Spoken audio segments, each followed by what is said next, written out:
one of the things that you got to realize about yourself is you are unbelievably powerful. Your level of power is profound, but how that power is exercised is often not through physical brute force, okay? I'm not a big guy, so I'm not going to be out there lifting cars to show everybody how strong I am, but I'll tell you where I'm powerful and where you're powerful is in your words. Do you know that your words have power? I'll tell you what, the creation story tells us that God created the heavens and the earth with nothing else but words. And then it says that he turned around and he made us in his image. Now, even if you don't believe that, I'll tell you what, you at least have experienced in your life the power of words. Words create worlds.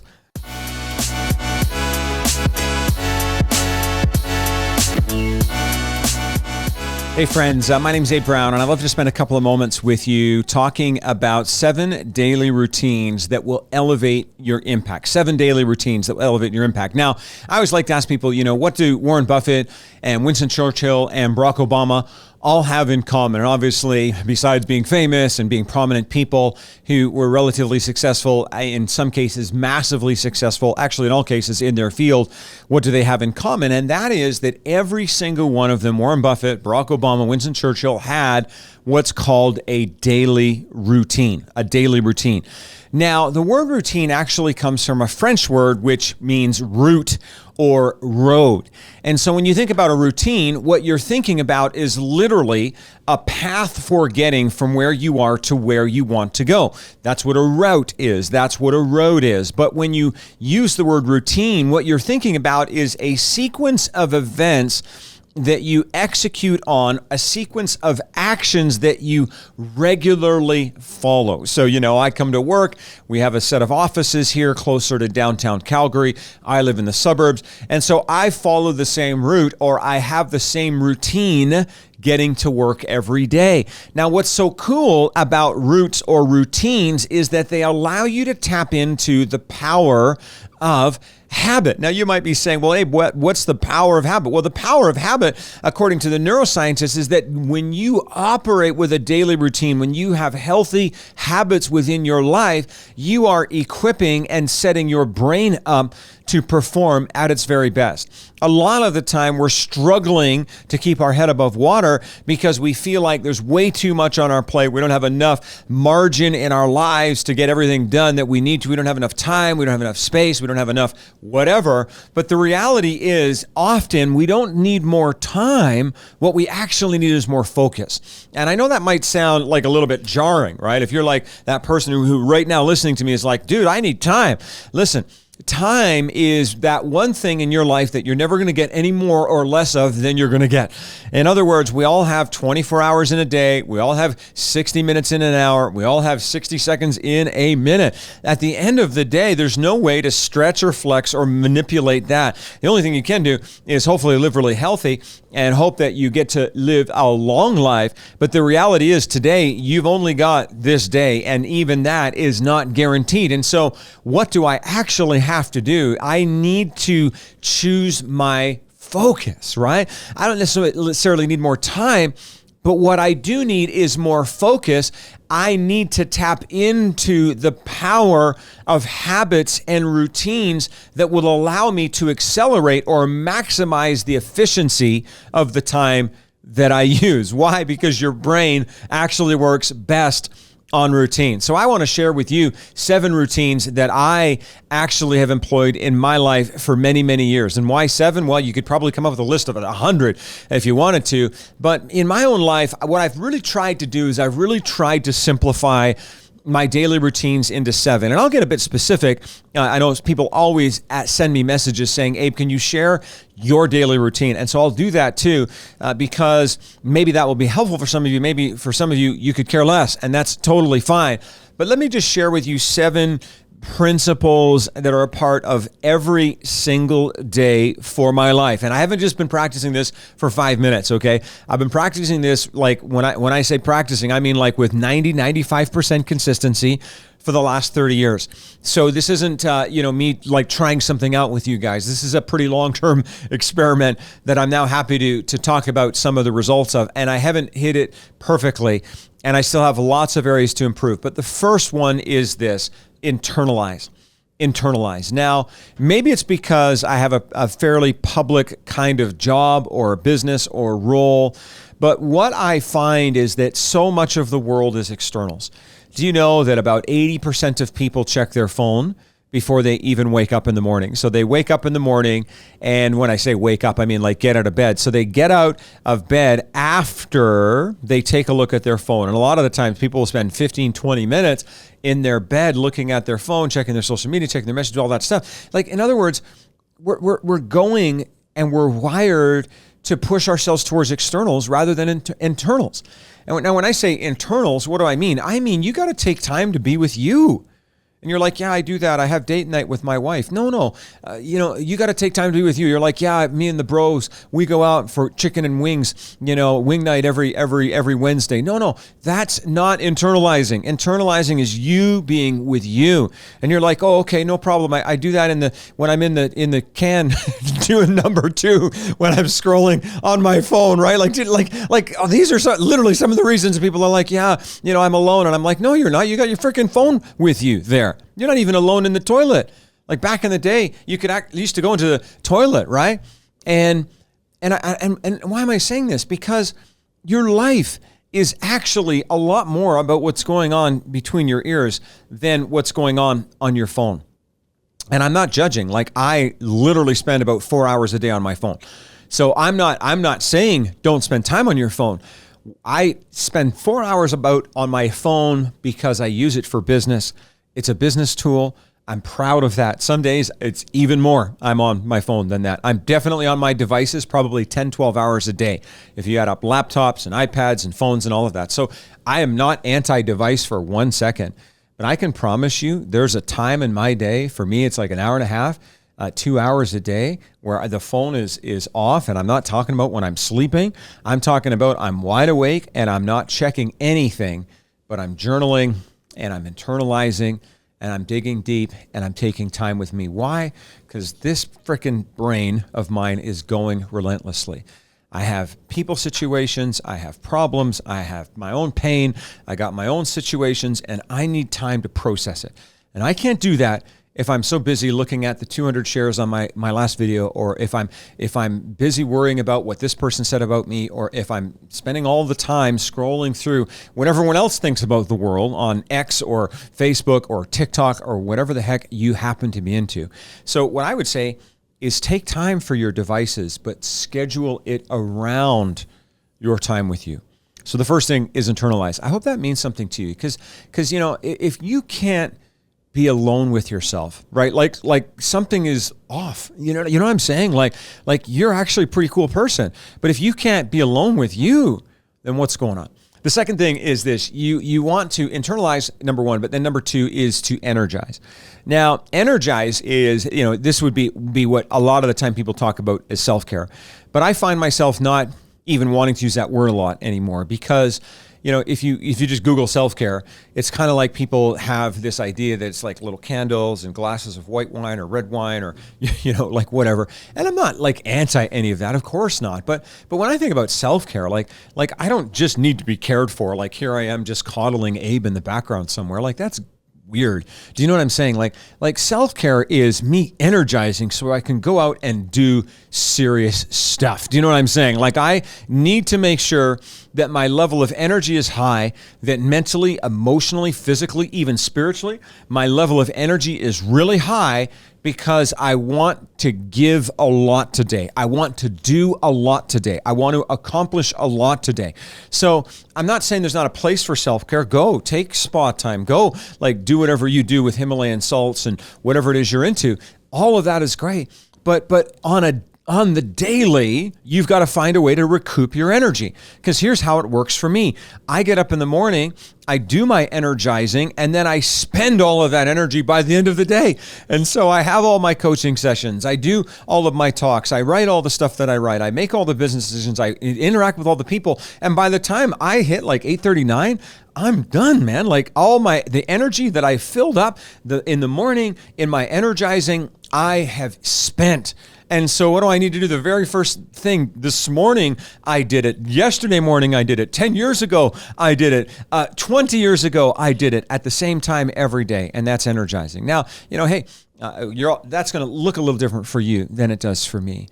And why am I saying this? Like, why do I even care? Because your destiny matters. Like your dream matters. The stuff that's in your heart matters. The people that you're supposed to reach, they matter. The businesses you're supposed to build matters. That book that you're supposed to write, it matters. I'll tell you what, that song that you're supposed to sing, it matters. That team that you're supposed to lead, it matters. And if you don't have any energy, then guess what is going to happen? Nothing. Like literally nothing.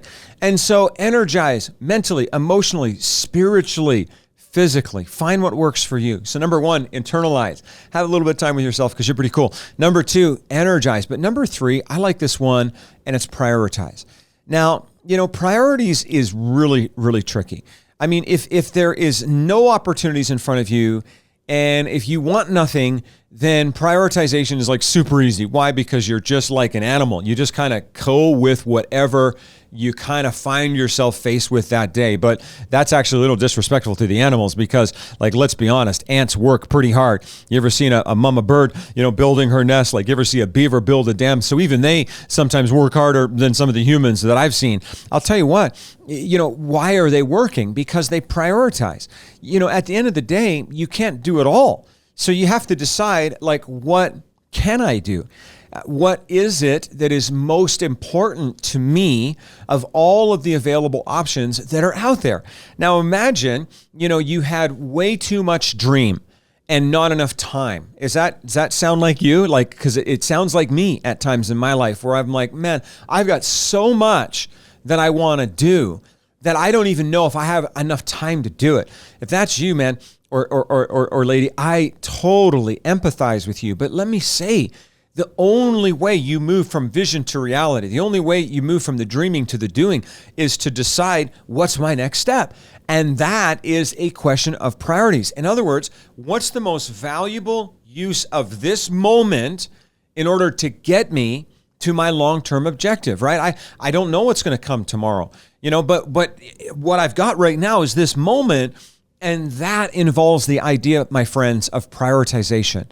You've got to decide what's important. Now, if everything is important to you, then maybe it's about sequencing. Okay, so if you had this environment where you're like, dude, you don't get it, man. Like, just everything on my list is so important.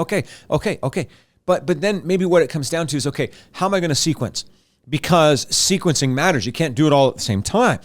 Even if you're like this multitasking wizard, you still got to sit down and think, okay, I'm going to do this, and then I'm going to do that, and then I'm going to do that, and then I'm going to do that. Okay, so number 3, prioritize. But then number 4 is strategize. Do you know that one of the biggest reasons people fail when they've done the research is not due to a lack of talent, but due to a lack of planning? Okay, so imagine that high talent person who just shows up and wings it. And that works really well in a low pressure environment. But as you continue to grow and to excel and to build, what happens is you start moving up the levels of pressure. And then what ends up happening is the depth of your preparation actually determines the height of your performance, right? And so if you want to have a high level of performance, then it's no longer about you just showing up and winging it, hoping for the best, but you actually have to prepare. What's the best way to prepare? Through planning. I'll tell you what do we have to do? We have to plan our work, and then what we have to do is we've got to work our plan. And so when you plan your work and then work your plan, you'll find that you'll be much more effective than if you don't plan your work and if you don't have a plan to work.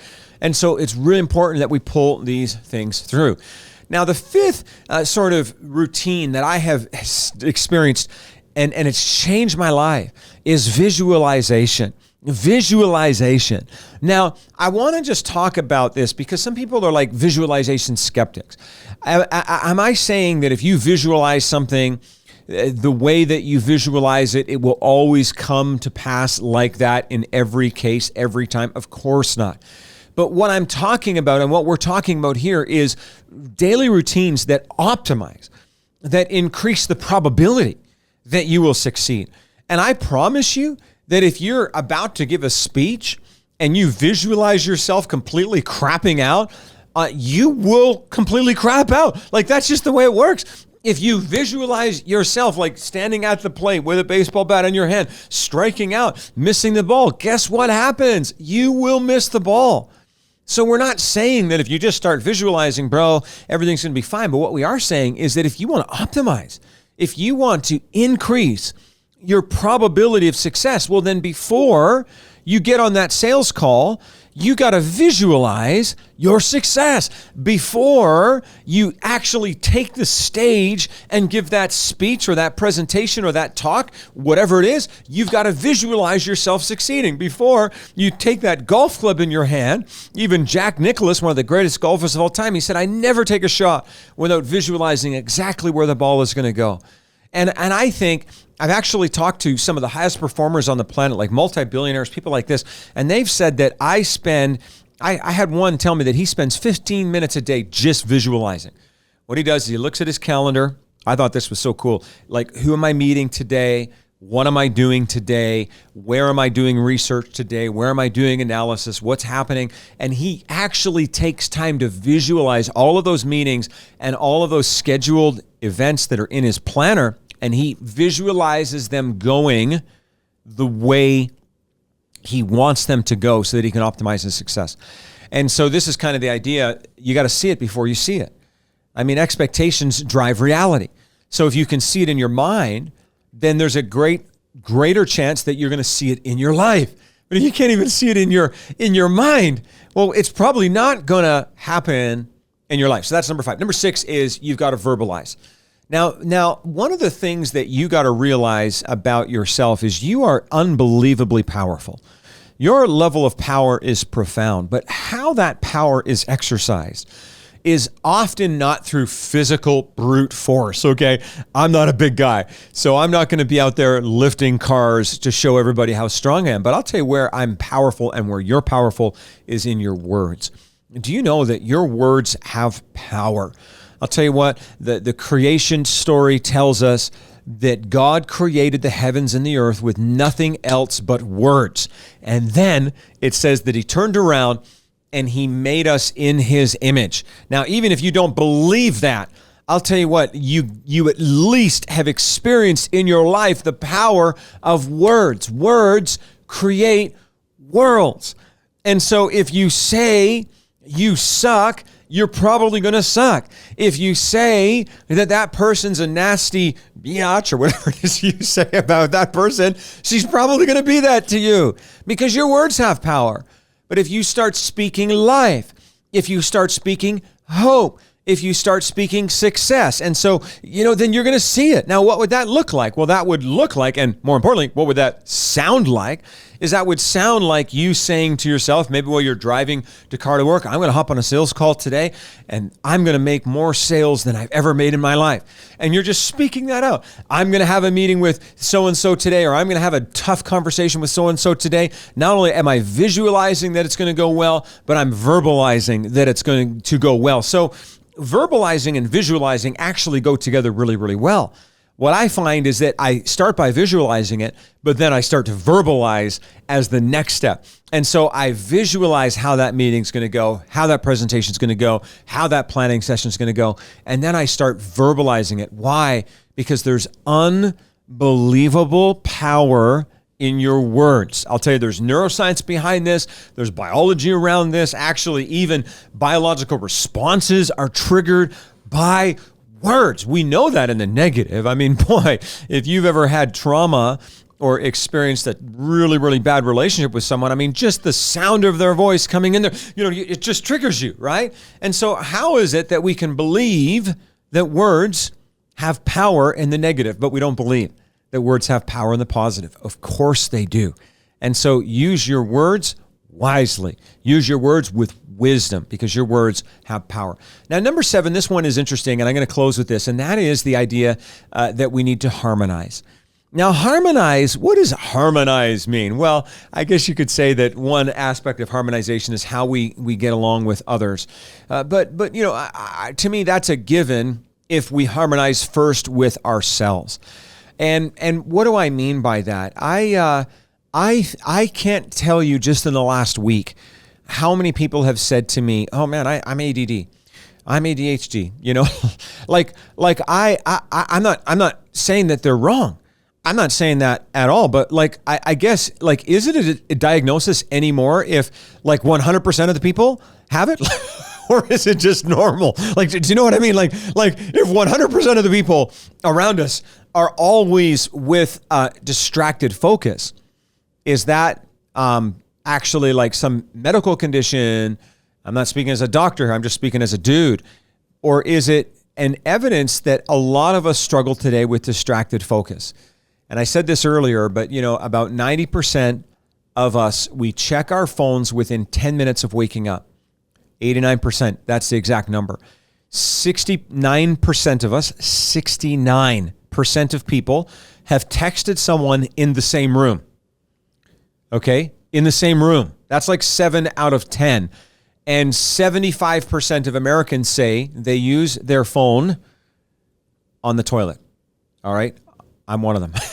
Okay, no, I'm not American, but I'm not judging. I'm not throwing shade.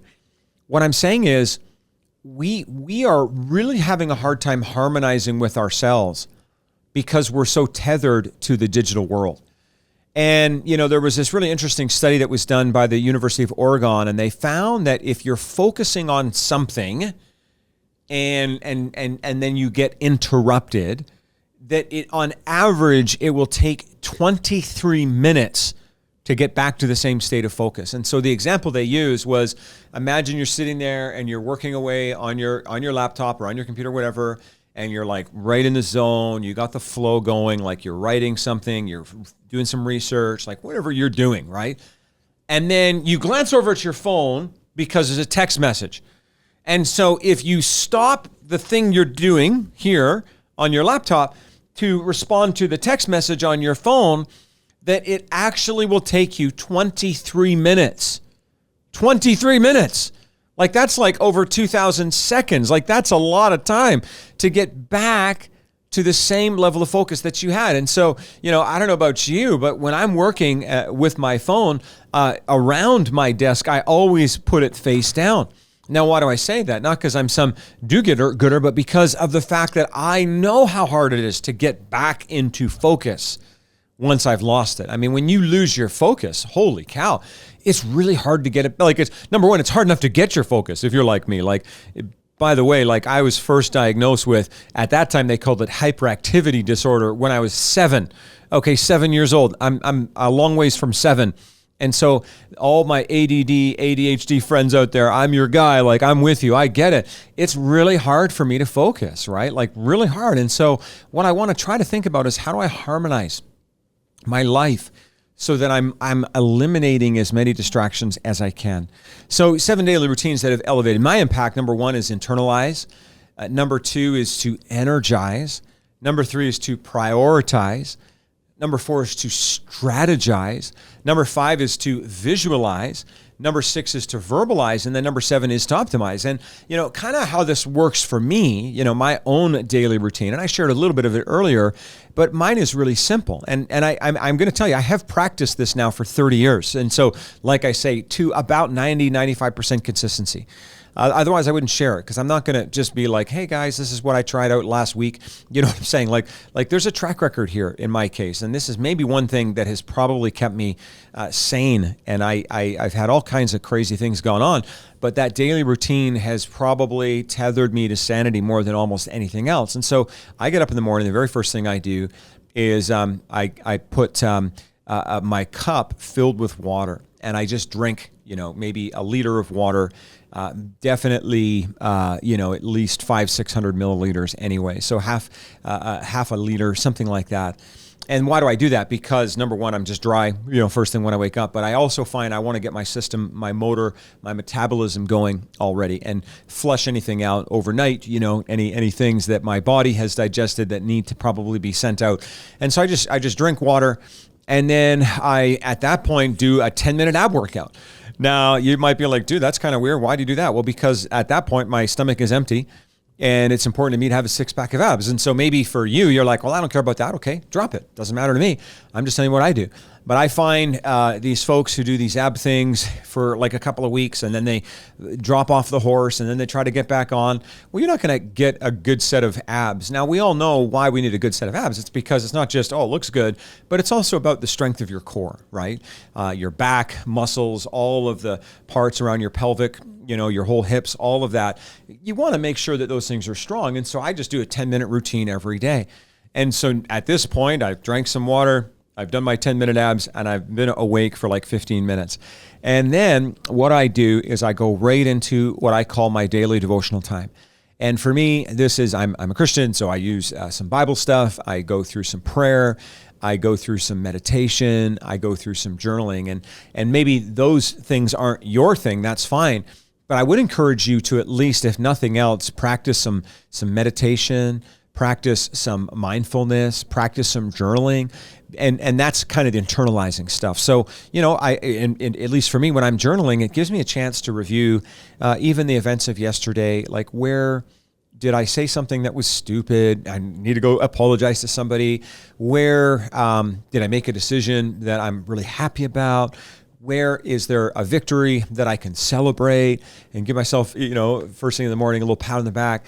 But, where's God speaking to me? Like maybe there's some teaching that I need to write or research on that will help somebody else. Or maybe there's something that I'm working on in terms of my next book or whatever.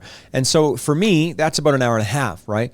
And by that time now, I go for my run. And oftentimes what I do, because I've mentioned this in another video, maybe this one, I do a lot of body weight exercises. And so often when I'm running, I'll stop. There's some playgrounds close and I'll do pull-ups and I'll do chin-ups and I'll do push-ups and I'll do a whole bunch of things just to not only get the cardio in, but keep my muscles going pretty strong. And at that point, I get in back to the house and I'm in the shower and I'm off to work. Oftentimes, I get up pretty early. I'm not even going to tell you what time I get up because some of you will be like, oh my goodness, that's crazy. But I'm often in my office, like showered, ready to go at about 7 a.m. Now, again, you can adjust all of this to your situation. Now, when I get to my office, a lot of us don't spend time really studying our body clock and sort of like, what are the peak times for the tasks for you? Because for me, it's different. I'm definitely a morning person. So if you're a late night person, then you can just kind of adjust all of this to the late night, and that works just fine. I know people who do that. But, for me, like if I'm going to do any writing, if I'm going to do any really creative things, if I'm going to do any serious thinking, it almost has to be in the morning. If it's like 2 o'clock in the afternoon and I'm trying to write something that's meaningful besides like a quick email, I just can't do it. Like my brain doesn't work that way. But I'll tell you, from 6 a.m. to like 1 p.m., it is unbelievable how productive I am on certain tasks that involve lots of thinking, lots of focus, lots of creativity. But then after that, I have to switch to different types of tasks. So maybe at that point, it's more meetings. Maybe it's more, do I have any other types of tasks that need to be done that won't demand so much from me mentally? Now, why I'm sharing this, and then of course, I go home, spend time with my kids and my beautiful wife, eat some dinner, and then I go to bed and rinse and repeat, do the same thing the next day. Why am I sharing that? Because if there's any advice I can give you when it comes to daily routines is try what other people say, because why wouldn't you? Like if somebody has a track record of success, give it a shot. See, maybe they know something you don't know.